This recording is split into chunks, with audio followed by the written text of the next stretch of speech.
Hey everybody, how you doing? This is Dan Blanchard with the Travel in Time with Dan Show, where we mix travel with history, with leadership, and of course me, Dan Blanchard. Today we are at the Lincoln Memorial in Washington, D.C., and you'll hear from my quieter voice today that we're almost like in a sacred place here at the Lincoln Memorial, right? It's almost like a sacred place here, right? This is at the west end of the reflection pool in the National Mall, and you could see from the columns here that it's built pretty much it's built sort of like in a Parthenon, like a Greek Parthenon. It's got 36 columns, which represents the states that were in the Union during Lincoln's Civil War.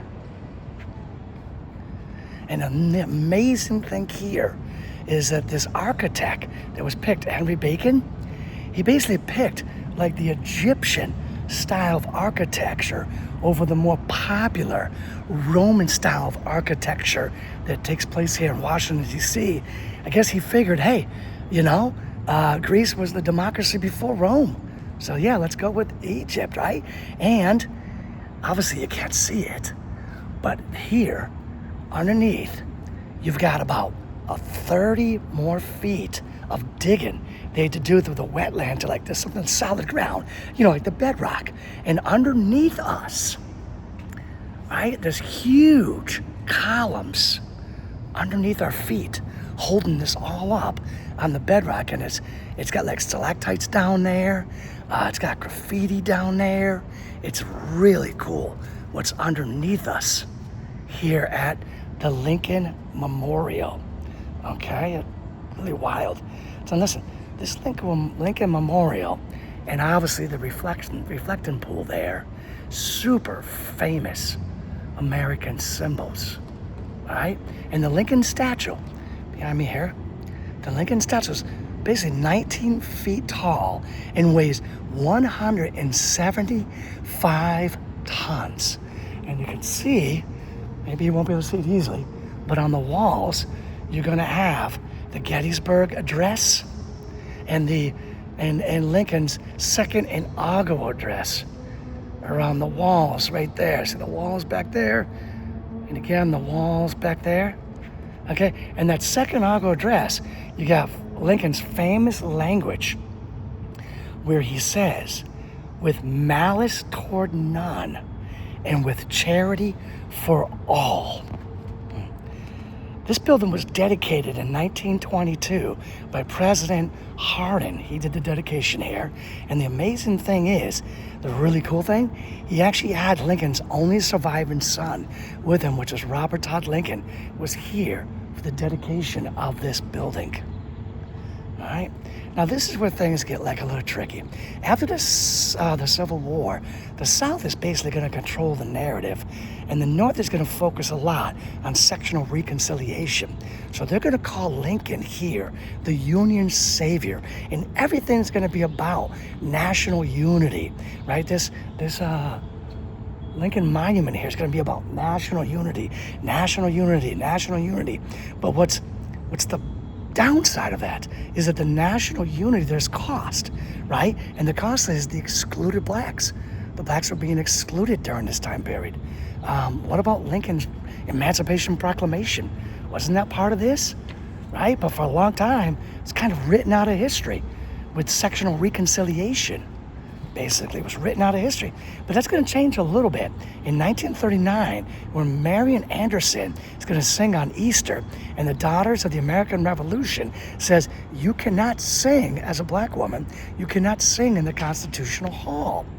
Well, Eleanor Roosevelt is going to come to the rescue, and she's going to say, Marian Anderson will sing on this Easter, and she will sing right here on the Lincoln Memorial steps. And what that basically does, it begins the transformation of this memorial to like a stage of protest against racial discrimination. All right? In 1963, Martin Luther King's going to add to that, right? In front of 250,000 people, right? Martin Luther King's going to give his I Have a Dream speech. And he's going to totally add to that. And he's going to use like the Lincoln's Gettysburg Address language. he's going to use in that speech. Right? And basically, he's going to be like reclaiming this memorial as a temple of civil rights for the 20th century activism. Okay? Now, the Gettysburg, this is interesting here, because Martin Luther King benefits from using the Gettysburg language that Lincoln used. But the really interesting thing is that now he's indirectly tied all the way back to the American Declaration of Independence and the Revolutionary War, because Lincoln, during his Gettysburg address, he used the American Declaration of Independence language, right, to bring people back to that. So King kind of indirectly benefits from using the Gettysburg language. It kind of benefits with the American Declaration of Independence as well. Right? So it's pretty cool how that works, how language is really a powerful thing, and how this monument, right, has become a living monument of civil rights. No doubt about it. So now, you guys know that when I do my Traveling Time with Dan show, I mix in travel with history, with leadership, and of course, me, Dan Blanchard, moving away from it a little bit here. If you have not traveled down to Washington, D.C., it's a must. You got to check out Washington, D.C. There's so many cool things.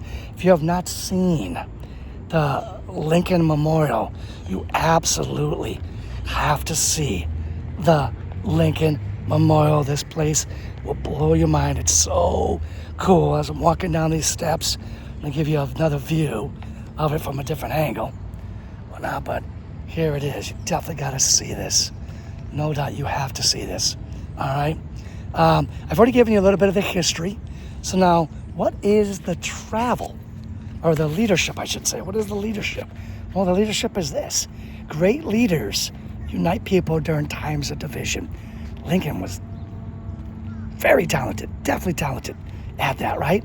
And the strongest leaders, they seek not only to defeat division, but to heal it. That's what Lincoln did. He was just so good. Such a talented politician. And I guess you could say he was the man that we needed at the time. It's devastating that he was assassinated. Who knows what he could have accomplished during Reconstruction, and how different a country could have been, and how it's possible that maybe all the animosity that we have toward each other today in 2026 would be a lot less if Lincoln had gotten to run Reconstruction. Who knows? Maybe. Yeah, maybe not, but maybe, right? All right, everybody. Thank you for spending time with me today on the Traveling Time with Dan show, where we mix travel with history, with leadership, and of course me, Dan Blanchard. We'll be back real soon for another episode somewhere else. You take care, and I'll see you then.